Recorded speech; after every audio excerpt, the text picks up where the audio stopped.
बहुत था मगर इतना भी नहीं।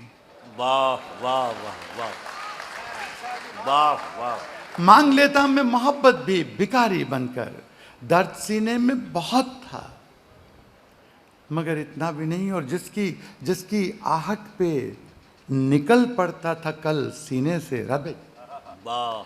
जिसकी आहट पे निकल पड़ता था कल सीने से, देखकर आज उसे दिल मेरा धड़का भी नहीं। वाह वाह वाह वाह। जिसकी आहट पे निकल पड़ता था कल सीने से, देखकर आज उसे, बकौल बशीर बदर भाई के, ऊपर वालों तक शेर पहुंच नहीं रहा। जिसकी आहट पे निकल पड़ता था कल सीने से, देखकर आज उसे दिल मेरा धड़का भी नहीं। और इतना कल्लाश ना हो कोई कहीं दुनिया में, क्या कहने हैं, वाह वाह। इतना कल्लाश ना हो कोई कहीं दुनिया में, आज क्या दिल में मेरे कोई तमन्ना भी नहीं। वाह। इतना कल्लाश ना हो कोई कहीं दुनिया में। और जाने किशोर बहन बैठी हुई हैं, मेरे लिए एजाज़ है कि जिस स्टेज पर किशोर बाजी बैठी हैं, किशोर बहन बैठी हैं, मैं वहाँ से आपको शेर सुना रहा हूँ। इतना कल्लाश ना हो कोई कहीं दुनिया में, और जाने जाने किस तरह उतर आया मेरी गज़लों में, जाने किस तरह उतर आया मेरी गज़लों में वो तसव्वुर जिसे मैंने कभी सोचा भी नहीं। जाने किस तरह उतर आया मेरी गज़लों में। मैं आपको एक शेर सुनाऊं कि मुंतज़िर मैं भी किसी शाम नहीं था उसका। वाह। मुंतज़िर मैं भी किसी शाम नहीं था उसका, और वादे पे कभी शख्स वो आया भी नहीं। वाह वाह। मुंतज़िर मैं भी किसी शाम नहीं था उसका, और वादे पे कभी शख्स वो आया भी नहीं। और मक्ता पेश कर रहा हूँ कि और अब उसको भी शहजाद शिकायत है यही, और अब उसको भी शहजाद शिकायत है यही। अरे इश्क तो दूर है मैंने उसे चाहा भी नहीं। बहुत अच्छे, बहुत अच्छे। मैं माहौल को ज़रा तब्दील करना चाहता हूँ। ज़िंदगी सिर्फ संजीदगी नहीं, ज़िंदगी हंसने हंसाने का भी नाम है, कहकहा लगाने का भी नाम है, और व्यंग और तंज के उस मोड़ पर खड़े होने का नाम है जहाँ से ज़िंदगी के और सियासत के चेहरे की खराशाएँ बहुत साफ दिखाई पड़ती हूँ। आइए मैं उस कवि, उस शायर से गुजारिश कर रहा हूँ जो हरियाणा का नुमाइंदा है लेकिन सारा हिंदुस्तान उसे इज़्ज़त देता है। मैं इस वक्त व्यंग के एक बहुत ही मोहतरम शख्स, जिनका इस वक्त पढ़े लिखे लोग जिनके व्यंग की कद्र करते हैं और आइंदा उनका व्यंग साहित्य का एक चमकदार हिस्सा बनेगा, ये हैं अरुण जेमनी साहब। मैं उनसे गुजारिश करता हूँ कि वो तशरीफ़ लाएं। हिफ़ा के उद्देश्यों को प्रणाम करता हूँ जो उन्होंने उद्देश्य लेके चले हैं। चाहता हूँ कि इनकी जफ्फियाँ लोकप्रिय हों और उसका सही इस्तेमाल हो, ज़रूरी है। आदरणीय शैलजा जी कह रही थी कि हरियाणा का होकर मुझे कल्चरल मिनिस्टर बना दिया गया है। दरअसल हरियाणा की कल्चर तो एग्रीकल्चर की है, लेकिन एग्रीकल्चर से बड़ी कोई कल्चर भी नहीं है। इसलिए आप निश्चिंत रहे, सही हाथों में कल्चर गई है, इसके लिए मैं आपको बधाई देता हूँ। हाँ, काफ़ी ज्ञान ध्यान आपने सुन लिया, मुझसे आप ऐसी कोई उम्मीद ना रखें। नहीं, हरियाणा का आदमी ना ज्ञान लेता ना देता। एक बार हमने कुरुक्षेत्र में भगवान कृष्ण जी से ज्ञान ले लिया था, उसके बाद से ज्ञान लेना बंद कर दिया। भाई जिसने कृष्ण जी से ज्ञान ले लिया हो वो आजकल के नालतू फालतू बाबाओं से ज्ञान लेगा क्या? आजकल तो कोई भी टीवी चैनल खोल लो, कोई ना कोई बाबा ज्ञान देता मिलता है। अच्छा, जिसे टीवी पे मौका नहीं मिलता वो बाहर ढूंढता फिर है। वो हरियाणा में एक बाबा जी सुबह से परेशान, कोई मिला ही नहीं जिसे ज्ञान दे सके। सुबह से शाम हो गई तो शाम को देखा एक छोरा हाथ में दिया जलाया आ रहा है। बाबा ने सोचा मिल गया मौका। बोले बेटे तुम्हें पता है ये ज्योति कहां से आती है? बाबा ने सोचा ये जवाब देगा और मैं प्रवचन। लेकिन छोरा हरियाणा का था जी, उसने मारी दिया क्या फूंक। बोले बाबा ये बताए ज्योति गई कहां?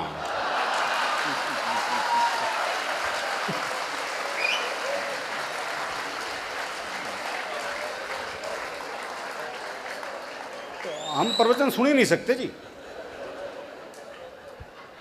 वो आजकल हर एक स्कूल में योग टीचर लग गए। वो दिल्ली में एक योग टीचर बच्चों को योग सिखा रहा था। बोले बच्चों सीधे लेट जाओ, बच्चे सीधे लेट गए। बोले अपने पैरों से साइकिल चलाओ। वो सारे साइकिल चलाने लगे। एक पड़ा रहा अपने हरियाणा का मस्त है। बोले तू साइकिल क्यों नहीं चला रहा? बोला मेरी साइकिल ढलान पे है।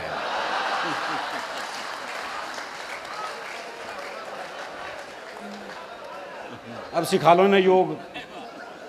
दरअसल सीखे सिखाए बच्चे हैं जी आजकल के बच्चे, टीवी कंप्यूटर युग के बच्चे, ये सब सीखे सिखाए हैं। बल्कि मैं तो कहता हूं 1990 के बाद से बच्चे तो पैदा ही नहीं हो रहे, बाप ही पैदा हो रहे हैं।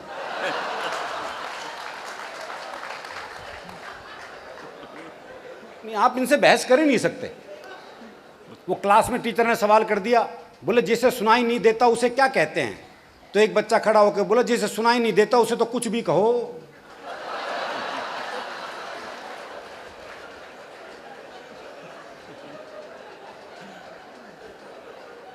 अच्छा, ये हरियाणा के ही बाप बेटे का संवाद हो सकता है जी।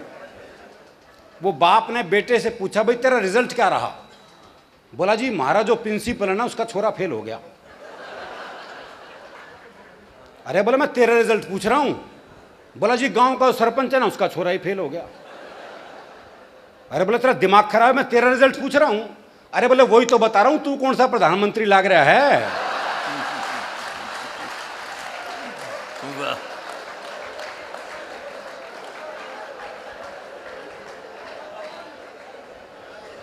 तो हमारे यहाँ तो बच्चे ऐसे ही हैं जी। थोड़ा सा हरियाणा की कल्चर अलग ही है बिल्कुल। कहते हैं जी हरियाणा का आदमी उल्टे जवाब देता है, जबकि ऐसा है नहीं साहब, लोग सवाल उल्टे करते हैं। अब इसमें आप में से अधिकतर पुरुष महीने में एक बार ये सवाल सुनते ही होंगे, लेकिन ये जवाब हरियाणा का ही आदमी दे सकता है जी। वो बाल कटवाने के लिए पहुंचा तो बाल काटने वाले ने एक सामान्य सा सवाल कर दिया। बोले बाल छोटे करने हैं? बोले बढ़ा भी सके है।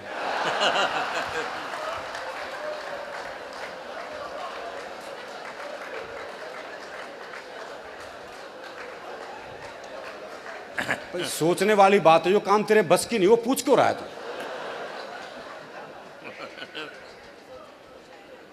वो एक बूढ़ा बैठा बीड़ी पी रहा था। अच्छा देखो, हरियाणा में आपको वृद्ध आश्रम की भी समस्या नहीं मिलेगी। हरियाणा में अगर बूढ़े को पता लग जाए कि बेटा मुझे वृद्ध आश्रम में छोड़ के आने वाला है, तो बाप खुद बेटे को अनाथालय छोड़िया है। या बोले जमा कर लो, इसने मेरा ना आई हो। तो हमारी संस्कृति बिल्कुल अलग ढंग की है जी। वो एक बूढ़ा बैठा बीड़ी पी रहा था तो एक ने पूछ लिया, बोले ताऊ बीड़ी पीवे है? अब कायदे से ये सवाल गलत। भाई जब तुझे दिख रहा है वो बीड़ी पी रहा है तो ये फालतू का सवाल कर क्यों रहा है? फिर क्या हरियाणा का आदमी जवाब उल्टे दे है। बोले ताऊ बीड़ी पीवे है? बोले ना, अगरबत्ती सुलगाइए, धोख लगाऊंगा। वो एक चौधरी कुत्ते को घुमा रहा था तो एक ने पूछ लिया, बोले चौधरी कुत्ते ने घुमावा है? बोले ना, ऊंट है, कद छोटा रह गया।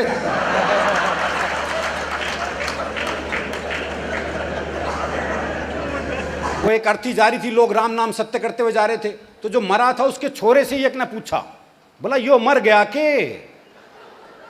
अजीब सवाल है जी, पर आपने देखोगे लोग ये सवाल पूछते हैं।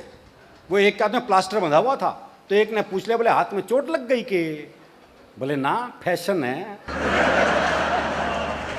वो एक की भैंस कट गई रेल से तो उसे रेल पे मुकदमा कर दिया, तो जज ने इंजन ड्राइवर को बुलाया और पहला ही सवाल उससे ऐसा किया, बोले जब ये भैंस कटी तो ये पटरियों पे थी? बोले ना जी, खेत में चल रही थी। वो तो इंजन की नीयत खराब होगी उस पर, क्या करे भाई। तो जो मरा था उसके छोरे से ही एक ने पूछा, बोला यो मर गया के? बोले ना, बाजार घुमाने ले जा रहे हैं इसने। बोले बाजार घुमाने ले जा रहे हैं इसने, सांझ ने घर छोड़ देंगे, और तू कहे तो तेरे घर छोड़ दें। वो एक आदमी घंटा घर से घड़ी ठीक करके उतर रहा था, तो एक ने पूछ लिया, बोले घड़ी खराब हो गई थी के? बोले ना, आंख कमजोर है, टाइम देखने गया था ऊपर। तो लोगों के सवाल उल्टे हैं, फिर भी हरियाणा का आदमी जवाब उल्टे ही देता है, इसमें भी कोई शक नहीं, ये हमारी कल्चर है जी, जवाब उल्टे ही मिलते हैं। वो मैंने एक से कहा, मैंने कहा रोहतक जाना है। अरे बोले जाओ, मैंने क्यों रोक रखा है? अरे मैंने कहा सड़क रोहतक जाएगी क्या? बोले जी 30 साल हो गए, मैंने तो ये कहीं जाती दिखी ना। तो जवाब तो नहीं देगा। उसी के सौंदर्य पे एक शुद्ध हास्य की कविता आपको सुनाता हूँ जी, बहुत आनंद की कविता है, कोई दिमाग लगाने की जरूरत नहीं, मैंने लिखने में नहीं लगाया, तो आप सुनने में क्यों लगाओ। पुलिस को रंगरूटों का दस्ता चाहिए था नया। हरियाणा का राधे श्याम भी इंटरव्यू देने गया। इंटरव्यू में पूछा गया सिर्फ एक सवाल, और राधे ने बना दिया सवाल का बवाल। सवाल था, आप सेब खरीदने जाओगे तो 50 रुपए किलो के हिसाब से 100 ग्राम सेब के कितने पैसे देकर आओगे? ये आसान सा सवाल था जी, लेकिन इस आसान से सवाल को हरियाणा का आदमी कैसे बवाल बना सकता है, बस यही इस कविता का सौंदर्य है। आप सेब खरीदने जाओगे तो 50 रुपए किलो के हिसाब से 100 ग्राम सेब के कितने पैसे देकर आओगे? राधे बोला, अगर मैंने 100 ग्राम सेब के भी पैसे दिए तो पुलिस में भर्ती हो रहा हूं क्या इस्तेसी कराने के लिए?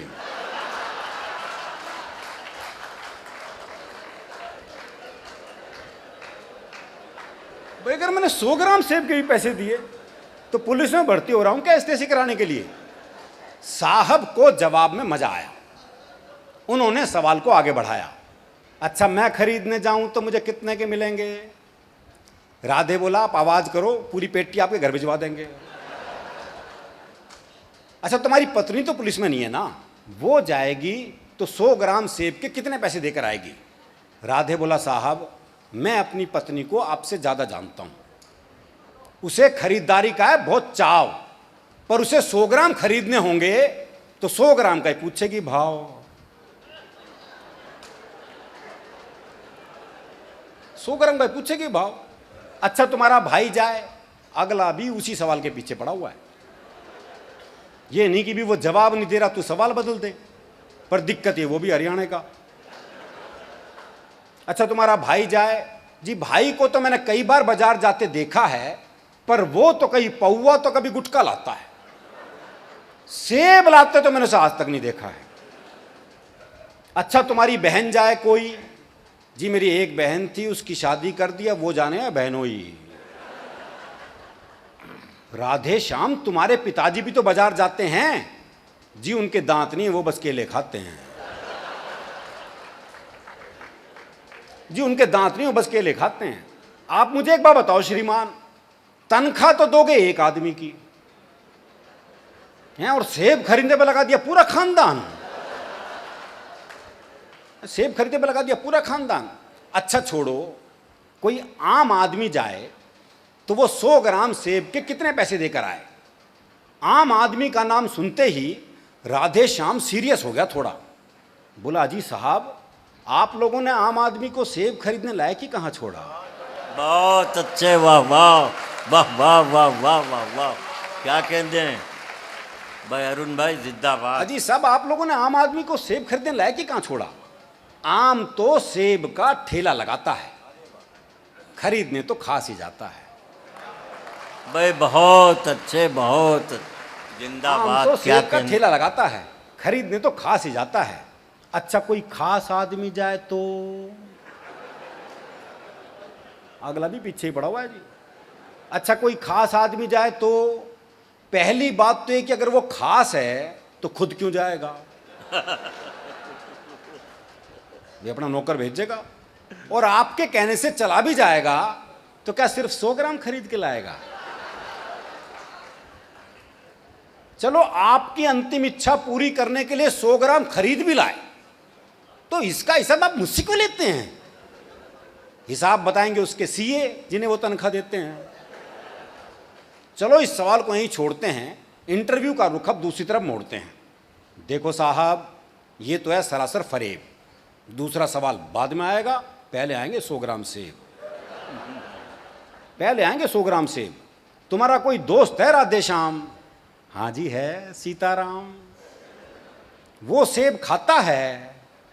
हाँ, कोई खिलाए तो खा जाता है। साहब आपने भी इस सवाल को खूब खींचा है, लगता आपका कोई सेब का बगीचा है।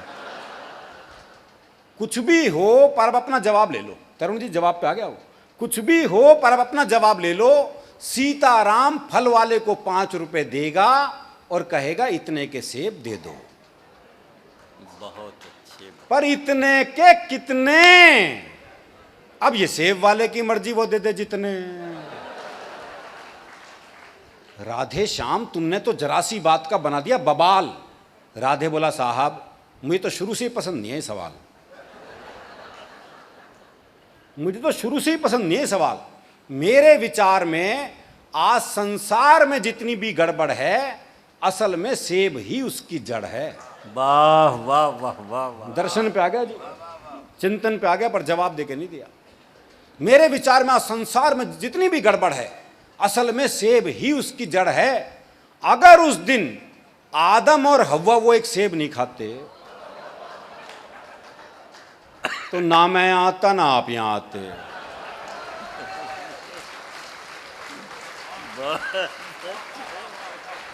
ना मैं आता ना आप यहां आते, ना 100 ग्राम होता ना 500 ग्राम, ना आप साहब होते ना मैं राधे श्याम।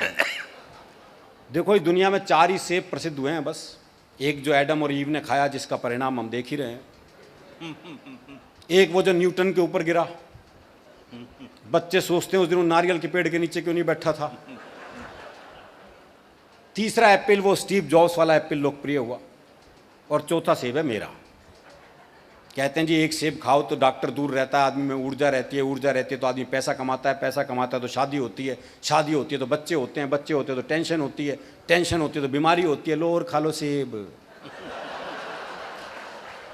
इंटरव्यू का ये हुआ परिणाम कि आजकल राधे श्याम सब्जी मंडी में डंडा फटकारते हैं, खुद तो भरपेट खाते हैं और साहब के लिए 100 ग्राम भिजवाते हैं, और साहब के लिए 100 ग्राम। बहुत अच्छे, बहुत अच्छे। इससे पहले कि मैं किसी और शायर को आवाज़ दूं, आप सबसे इजाज़त चाहता हूं कि चंद अशार मैं अपने सुना दूं।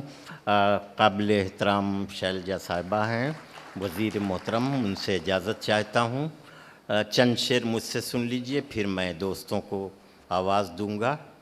अभी आँखों की शम्में जल रही हैं, प्यार जिंदा है। अभी आँखों की शम्में जल रही हैं, प्यार जिंदा है।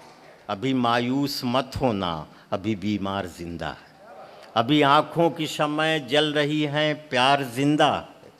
अभी मायूस मत होना, अभी बीमार जिंदा है। हज़ारों ज़ख्म खाकर भी मैं जालिम के मुकाबिल हूँ। हज़ारों ज़ख्म खाकर भी मैं जालिम के मुकाबिल हूँ। खुदा का शुक्र है अब तक दिले खुददार ज़िंदा है। हज़ारों ज़ख्म खाकर भी मैं जालिम के मुकाबिल हूँ। खुदा का शुक्र है अब तक दिले खुददार ज़िंदा है। 2 शेर और सुन लीजिए कि कभी चिराग कभी तीरगी से हार गए। कभी चिराग कभी तीरगी से हार गए, जो बेशऊर थे वो हर किसी से हार गए। कभी चिराग कभी तीरगी से हार गए, जो बेशऊर थे वो हर किसी से हार गए। और अजीब खेल का मैदान है ये दुनिया भी, अजीब खेल का मैदान है ये दुनिया भी, कि जिसको जीत चुके थे उसी से हार गए। अजीब खेल का मैदान है ये दुनिया भी, कि जिसको जीत चुके थे उसी से हार गए। 3-4 शेर और सुन लीजिए कि कोई रुसवा तो कोई मोतबर होता ही रहता है। कोई रुसवा तो कोई मोतबर होता ही रहता है। यहाँ ये खेल प्यारे उम्र भर होता ही रहता है। यहाँ ये खेल प्यारे उम्र भर होता ही रहता है। और ये दुनिया है, यहाँ तुम हादिसों से दोस्ती कर लो। ये दुनिया है, यहाँ तुम हादिसों से दोस्ती कर लो कि हर लम्हा यहाँ ज़ेरो ज़बर होता ही रहता है। ये दुनिया है, यहाँ तुम हादिसों से दोस्ती कर लो कि हर लम्हा यहाँ ज़ेरो ज़बर होता ही रहता है। और तसव्वुर भी अजब शय है, कल्पना, तसव्वुर भी अजब शय है, तसव्वुर ही के शानों पर कहीं बैठे रहो फिर भी सफ़र होता ही रहता। तसव्वुर भी अजब शय है, तसव्वुर ही के शानों पर कहीं बैठे रहो फिर भी सफ़र होता ही रहता है। और शेर सुनिएगा कि अगर गैरत सलामत है तो गुर्बत के भी आलम में, अगर गैरत सलामत है तो गुर्बत के भी आलम में बड़ी इज्जत से मुफलिस का गुज़र होता ही रहता। अगर गैरत सलामत है तो गुर्बत के भी आलम में बड़ी इज्जत से मुफलिस का गुज़र होता ही रहता है। शेर कि ये इंसानों की इंसान को धोखा, ये इंसानों की बस्ती है, यहाँ इंसान को धोखा, वो चाहे या नहीं चाहे मगर होता ही रहता है। ये इंसानों की बस्ती है, यहाँ इंसान को धोखा, वो चाहे या नहीं चाहे मगर होता ही रहता है। ये दुनिया है, यहाँ तुम हादिसों से दोस्ती कर लो कि हर लम्हा यहाँ ज़ेरो ज़बर होता ही रहता है। बहुत बहुत शुक्रिया, आपने मेरे अशार ये सुन लिए। और अब आइए, मैं बहुत ही मोहतरम, बहुत महबूब, बहुत प्यारे शायर से गुजारिश करने जा रहा हूँ कि कोई बच्चा तड़पता है तो माँ का दम निकलता है, कोई बच्चा तड़पता है तो माँ का दम निकलता है, मगर जब माँ तड़पती है तो फिर जमज़म निकलता है।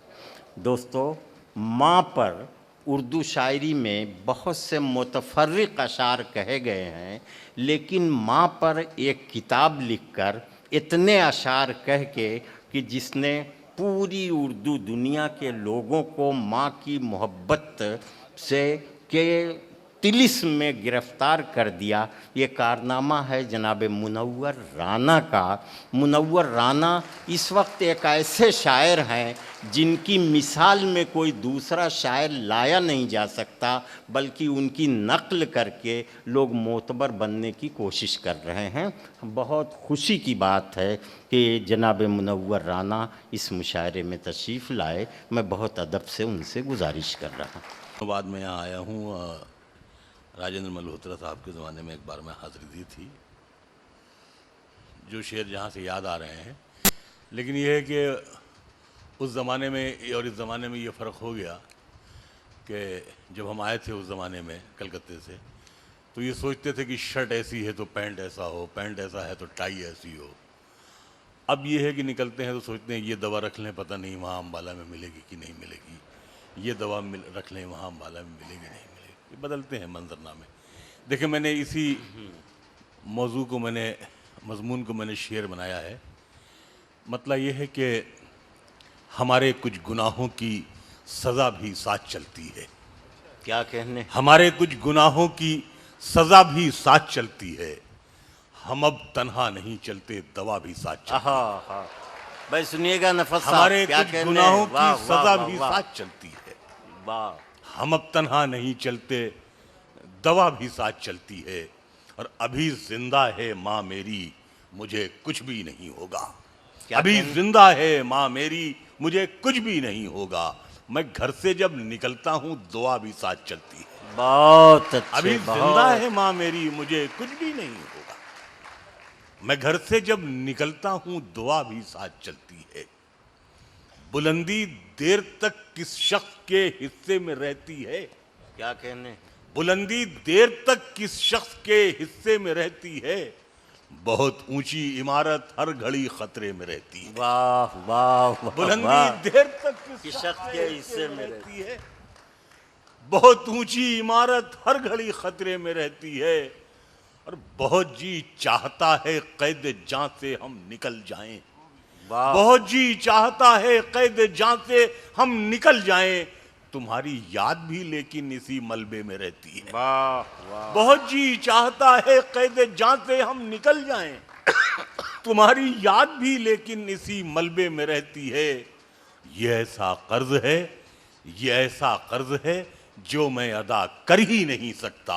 मैं जब तक घर न लौटूं मेरी माँ सजदे में रहती है। वाह ये ऐसा वाह। कर्ज है जो मैं अदा कर ही नहीं सकता। बहुत मैं अच्छे, जब तक घर न लौटूं मेरी माँ सजदे में रहती है। एक मतलब यह है कि जब भी कश्ती मेरी सैलाब में आ जाती है, जब भी कश्ती मेरी सैलाब में आ जाती है, माँ दुआ करती हुई ख्वाब में आ जाती है। वाह। जब भी कश्ती मेरी सैलाब में आ जाती है, माँ दुआ करती हुई ख्वाब में आ जाती है।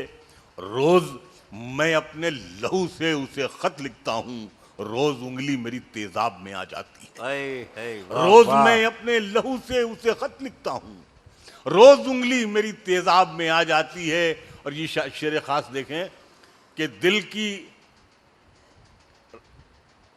चलिए, जब भी कश्ती मेरी सैलाब में आ जाती है, माँ दुआ करती हुई ख्वाब में आ जाती है, और दिल की गलियों से